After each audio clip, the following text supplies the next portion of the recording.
Evan Brooks was promoted to Director of Analytics and awarded a $95,000 raise in the all-hands meeting. Announced with applause calibrated to sound unanimous, he stood, nodded, and accepted the title like it had always been his. I clapped on cue, I smiled on cue. Wait a minute, I'll tell you what happened next. Actually, it wasn't just a simple raise for the staff. By the way, what's the weather like where you are? What's the current temperature? And tell me your lucky number so we can greet each other.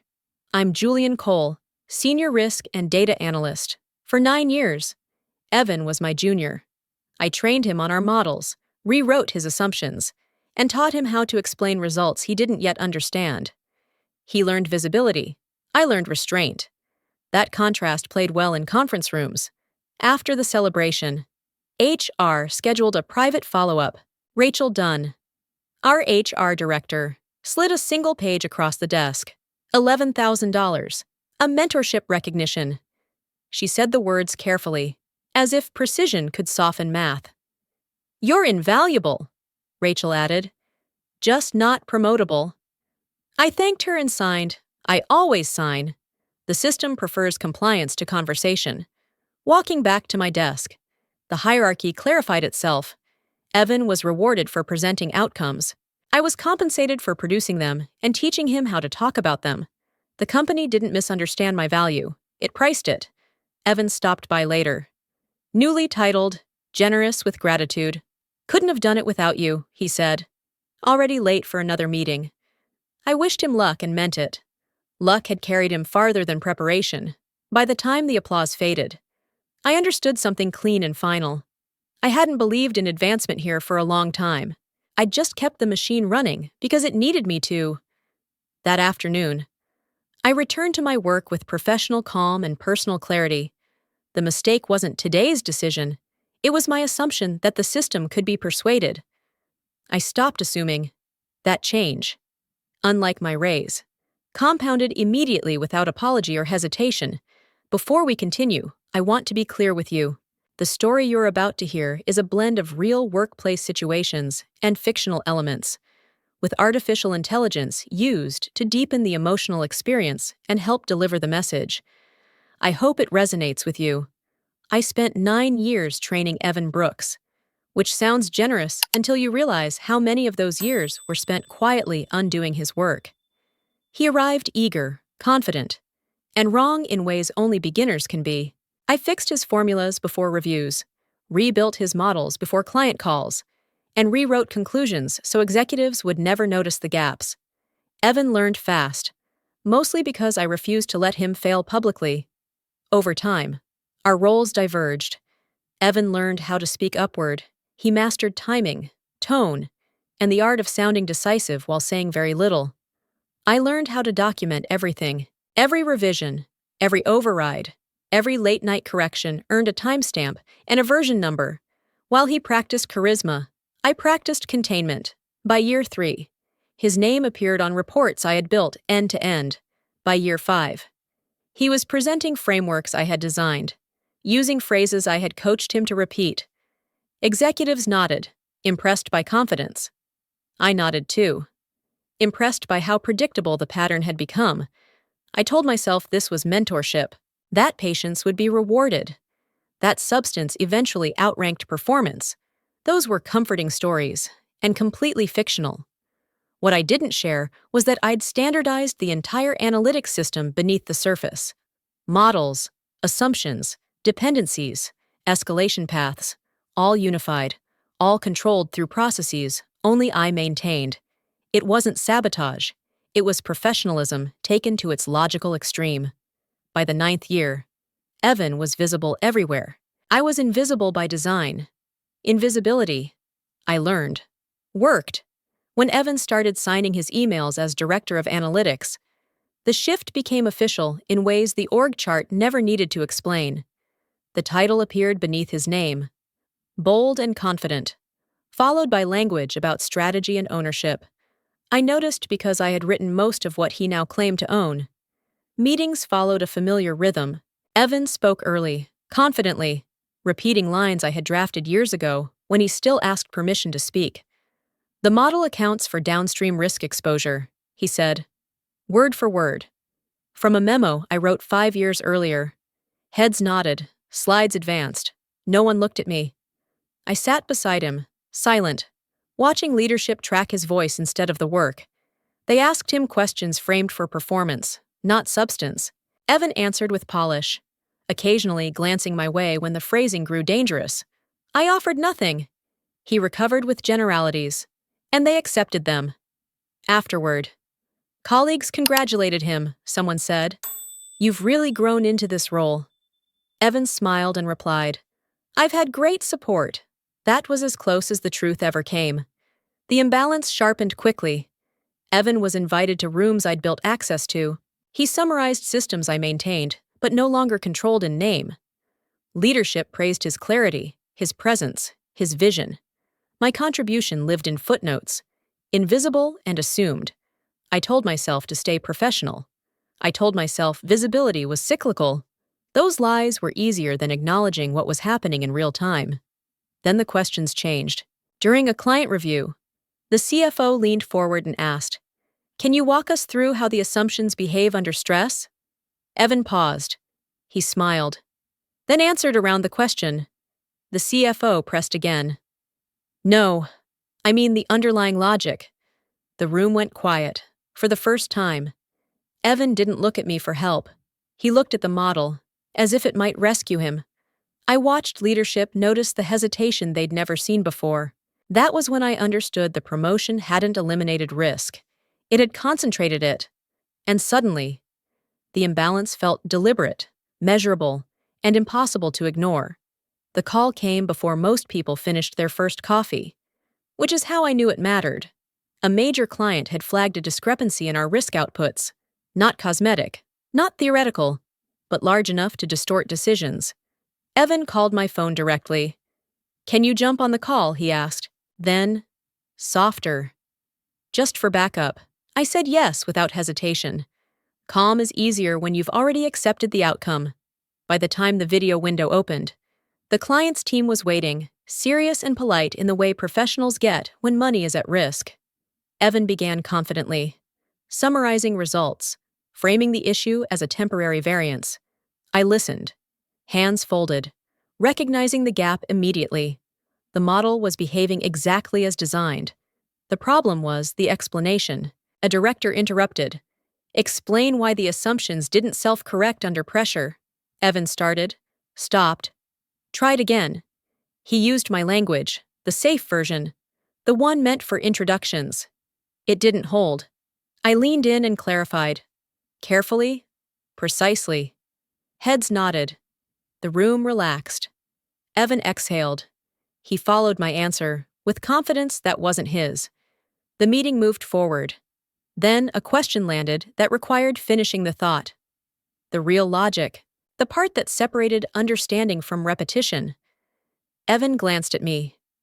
Julian, he prompted. I felt no anger, no triumph, just clarity.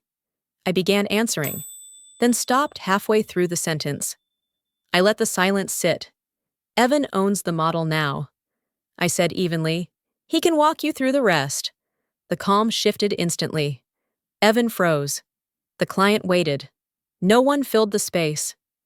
I stayed quiet, attentive, present. This wasn't refusal. It was completion deferred. After the call ended, Evan texted. What happened? I didn't reply. I had agreed to join for backup. I had not agreed to be the answer. That was the last time I mistook availability for obligation. Some explanations are expensive. I decided to stop giving them away for free. Calm can be dangerous when it reveals leverage, and I finally understood which part of this system still answered only to me without raising my voice. Silence has weight when people expect you to keep talking. I discovered that in the middle of the call, with 12 faces staring from the screen and Evan sitting beside me, waiting for the rescue he'd grown used to.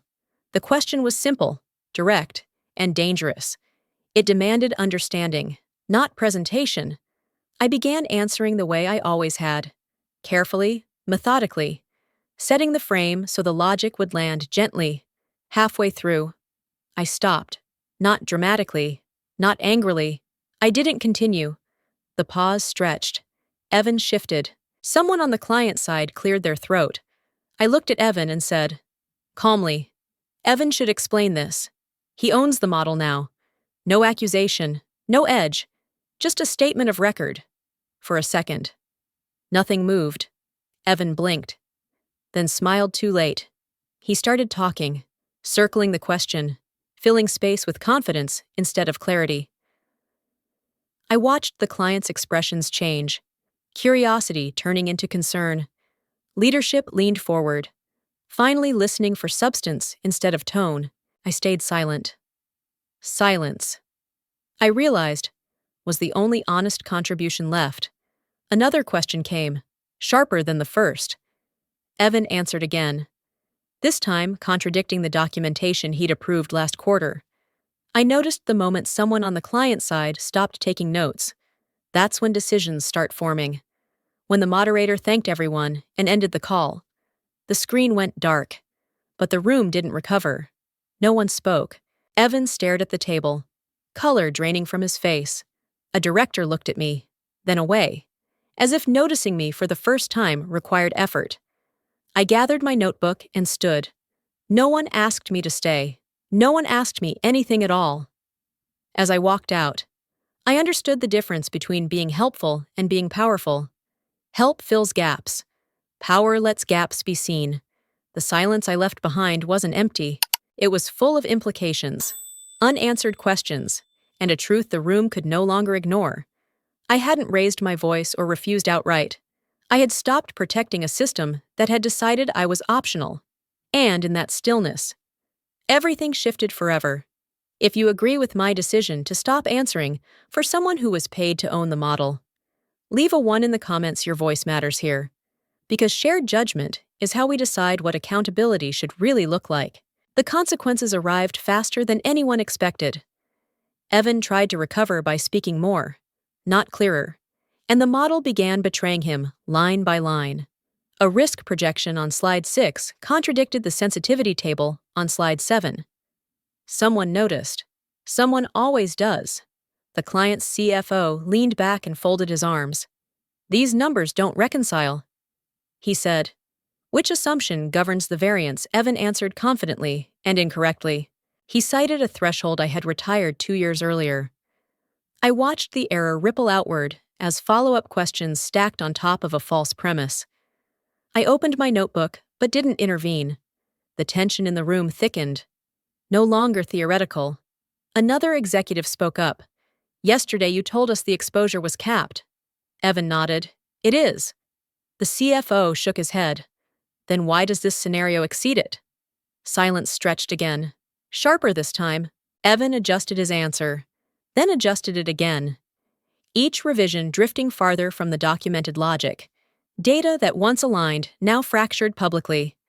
Charts disagreed, timelines blurred, confidence evaporated. I felt the weight of restraint. Fixing this would have taken minutes. Letting it fail took none. The CFO's voice hardened.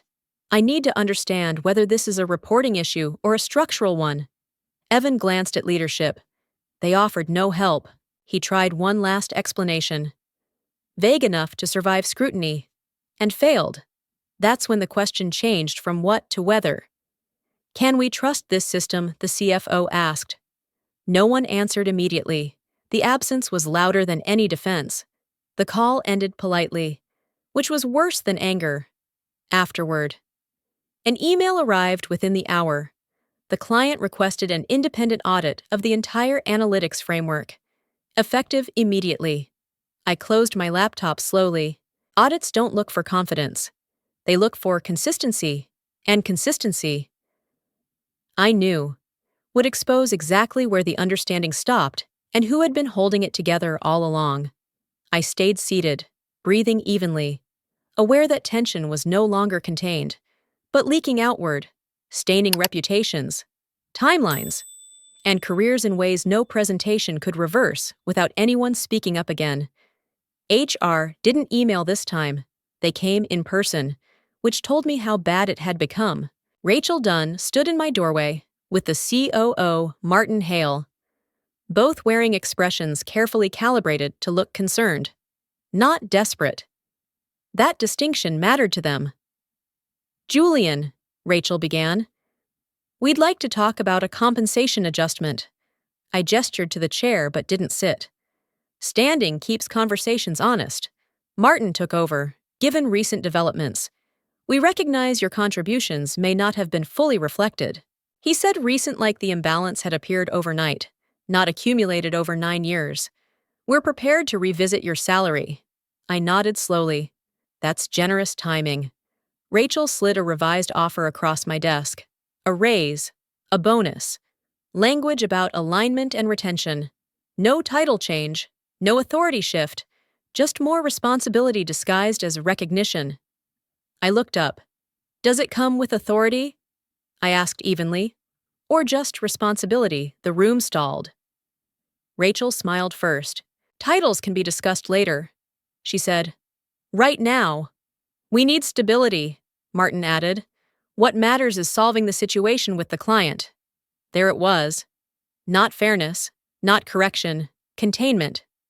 "So," I said, "you want me to fix a system I no longer own, answer for a model I don't control, and carry the outcome without decision rights." Rachel's tone sharpened slightly. "We're asking you to be a team player." I smiled. That phrase always appears right before accountability disappears. I already played my role. I replied, "You reassigned ownership. You promoted Evan. You priced my contribution. This is the result." Martin leaned forward.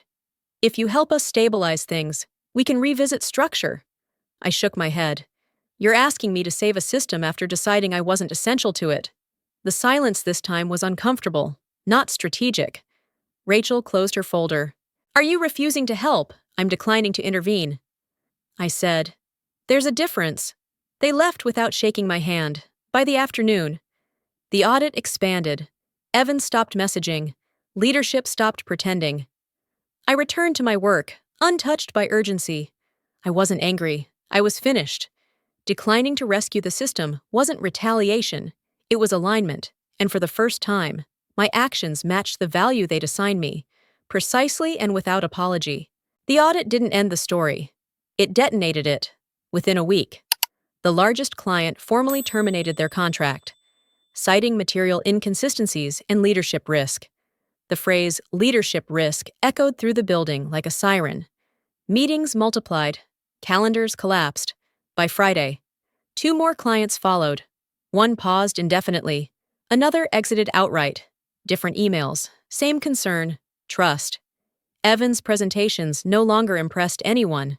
They replayed his words against the audit findings and found gaps he couldn't explain away. In calls, he spoke faster. In emails, longer. Neither helped. I watched the dominoes fall without touching them. Evan tried to rebuild credibility, calling emergency sessions, offering clarifications that contradicted last quarter's assurances. A client interrupted him mid-sentence. "You approved this," she said. "Why don't you understand it?"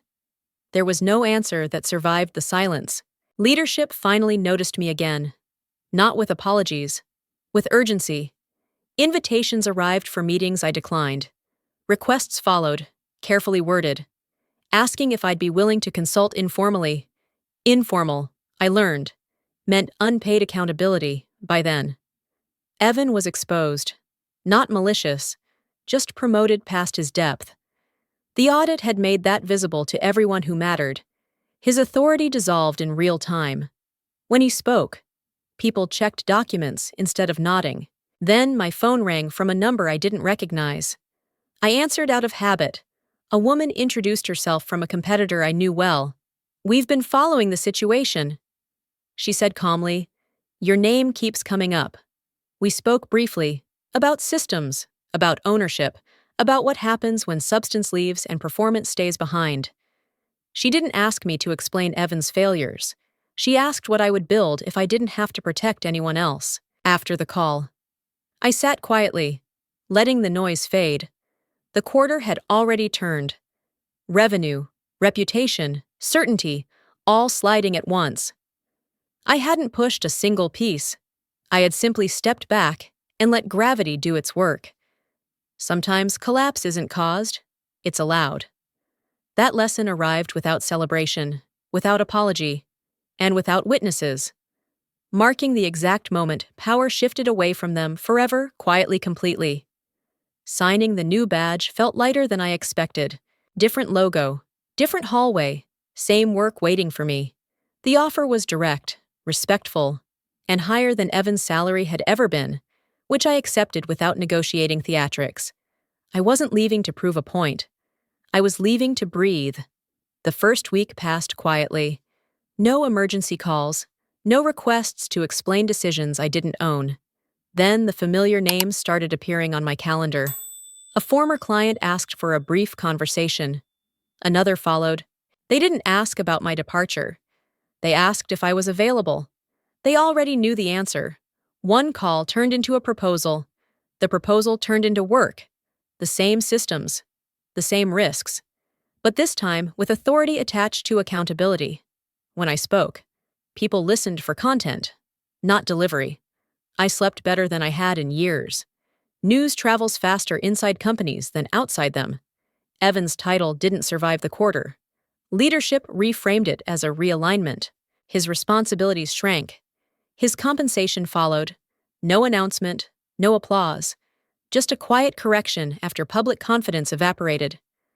I didn't celebrate. I felt something closer to relief. This was gravity finishing a job I'd stopped interrupting. Then my old company called. The message was careful, almost flattering. They wanted to discuss a senior leadership role, more scope, more pay, a chance to rebuild what had been lost. I listened without emotion. They were offering elevation without reckoning. I declined politely. I had already accepted something better than a title. I had clarity, control, and work that matched my name. The irony wasn't lost on me.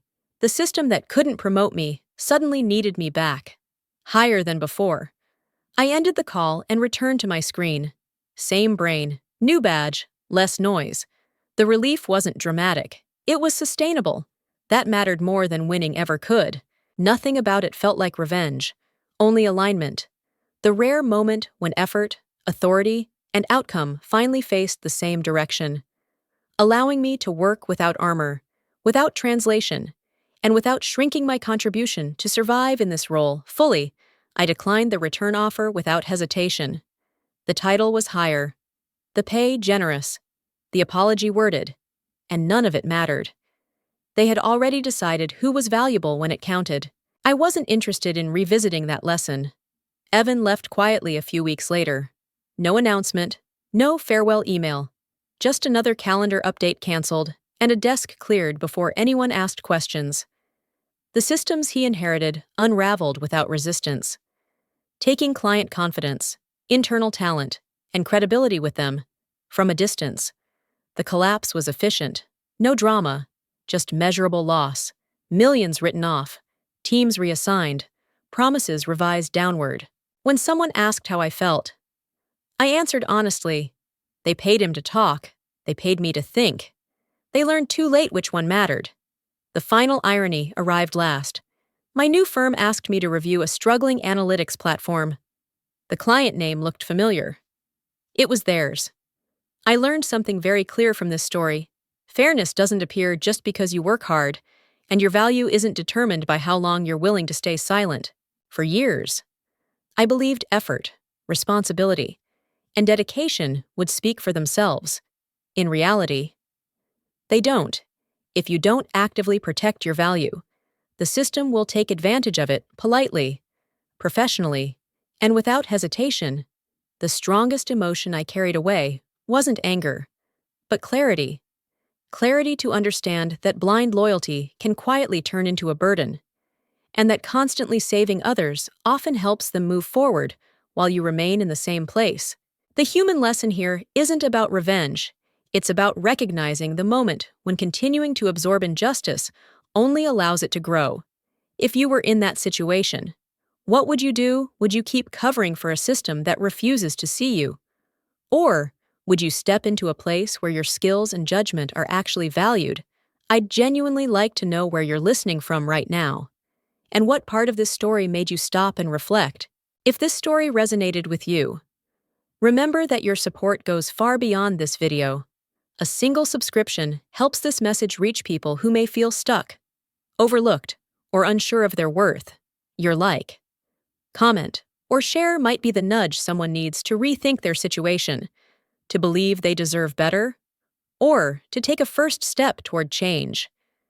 By engaging, you're not just supporting a channel, you're helping these stories reach the people who need them most.